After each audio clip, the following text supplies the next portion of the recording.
মূলত অঙ্গনারী কর্মীদের আমরা বিভিন্ন কারণে বা বিভিন্ন সমস্যায় আর্থিক অবস্থাতে আমরা এই কর্মক্ষেত্র চালিয়ে যেতে হতেছে। কিন্তু আমাদের যে বরাদ্দটা, এই বরাদ্দটা এই অনারিয়াম থেকে আমার দাবি হইল স্যালারিটা করা। স্যালারি তো আমরা অনারিয়াম বুঝাইতেছে যে একটা বৃদ্ধ ভাতা যেরকম, সেই রকম আমরা আমাদের ওই রকম ভাতা আমরা ভাতাদারি বুঝাইতেছেন। কিন্তু আমরা যদি রেগুলার না করা হয় বা আমরা সম্মান না দেওয়া হয়, তাহলে তো আমরা ভাতাদারির সমান হইয়া রয়েছি। আমি চাইতেছি যে আমরা সব বোনেরা চাইতেছি যে আমরা স্যালারির কোটাটাতে আমরা যেমন ফালানি হয় এবং আমাদেরকে সম্মান করা হোক। আমরা যে কাজের সমবেতন পরিশ্রম অনুপাতে আমরা কোনো কিছু পাইতেছি না।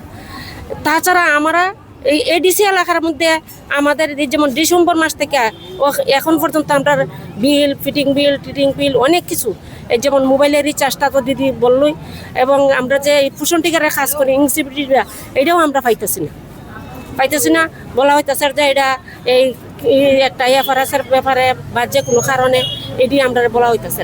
যাই হোক, যেমন হোক, আমরা পোষণ টিকার কাজ যদি সঠিকভাবে করতে হয়, তাহলে আমরা পোষণটা ভালো একটা মোবাইল, ভালো যেই মোবাইলটা দেওয়া হয়েছে 4GB, এই মোবাইলে আমরা কোনো কাজ করতে পারি না। কিন্তু আমরা ভালো মোবাইল দেওয়া হোক, পোষণ টিকারে কাজ করতে গেলে আর মোবাইলে কাজ করতে গেলে রেজিস্টার বন্ধ করা হোক, রেজিস্টারও আবার মোবাইলও, সব দিকেই আমরা যদি করা হয় আমরা সাফা ফালাইন রাখা হইতেছে। কাজের পরিবেশে আমরা কোনো মূলত বেতন পাইতেছি না, কিন্তু আমরা সবসময় পরিশ্রম হইতেছে।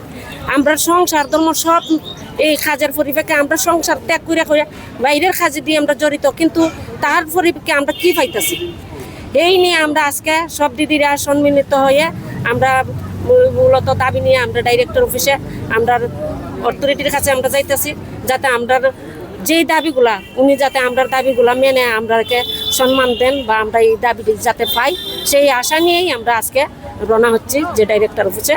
আমরা এই কথা আমাদের এখানে আমরা দীর্ঘদিন থেকে লাঞ্ছিত বঞ্চিত, আমরা বিভিন্ন ধরনের যে সিক্স সার্ভিসে আমরা ঢুকেছি, ওই সিক্স সার্ভিসের বাইরে আমরা স্ব কাজ করতে হচ্ছে, আমরা বেনিফিট ভাতার কাজ করতে হচ্ছে, ইলেকশনের ডিউটি করতে হচ্ছে, বিভিন্ন ধরনের আমাদের সিক্স সার্ভিসের বাইরে বিভিন্ন ধরনের কাজ করতে হচ্ছে। কিন্তু আমাদের যে অনারিয়াম, সেই অনারিয়ামটা আমাদের এখন পর্যন্ত বাড়ানো হয়নি। কাজের পরিপ্রেক্ষিতে আমাদের কোনো অনারিয়াম বাড়ানো হচ্ছে না। আমরা চাই এইবার আমরা অনারিয়াম নয়, আমাদের বেতন হিসাবে করতে হবে। আমাদের আগে যতদিন কর্মক্ষমতা ছিল ততদিন আমরা করব এই কাজ, কিন্তু এইবারে আমরা দেখছি যে আমাদের 60 বছর পূর্ণ হয়ে গেলে আমরা সেন্টার ছেড়ে দিতে হয়।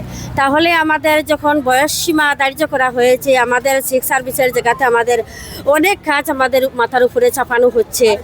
এই যে অনলাইনের কাজ আমাদের ছিল না, আমাদের এখন অনলাইনের কাজ, দিন রাত আমাদের অনলাইনের কাজ করতে হচ্ছে। মাঠে নামে সমস্ত মায়েদের নিয়ে, বাচ্চাদের নিয়ে আমরা সবসময় অনলাইনের মাধ্যমে কাজ করে যেতে হচ্ছে। তাহলে আমাদের কাজে সমবেতন দিতে হবে, আর আমাদের গ্র্যাচুইটিটাকে 1 মাসের মধ্যে চালু করতে হবে। আর আমাদের যে ফিডিং বিল, এই বাজারের দরের সামঞ্জস্য অনুসারে আমরা ফিডিং বিলটা পাই না, যে রেট অনুসারে আমাদেরকে দেওয়া হয় না। আর যে আমরা ফিডিংটা দেই আমরা সেন্টারে, ওই ফিডিং বিলটা আমরা 5-6 মাস চলে যায়, আমরা ওটা পেতে আমাদের নিজের তহবিল থেকে ওই সেন্টারটা আমাদের চালাতে হয়।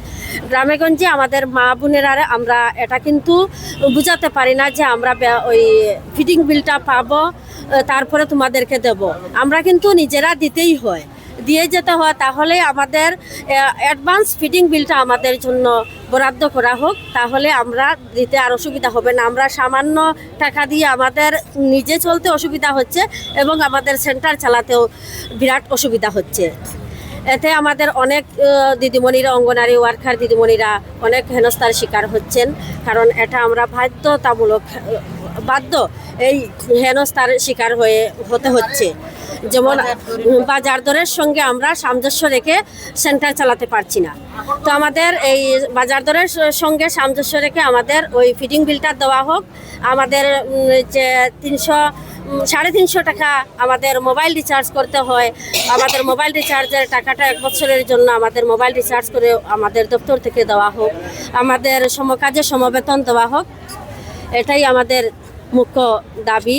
আরও তো আমাদের সহকর্মী বলেছেন, সব কিছু আমাদের সত্য দাবি, আমাদের এটা ন্যায্য দাবি আমরা পেতে চাই।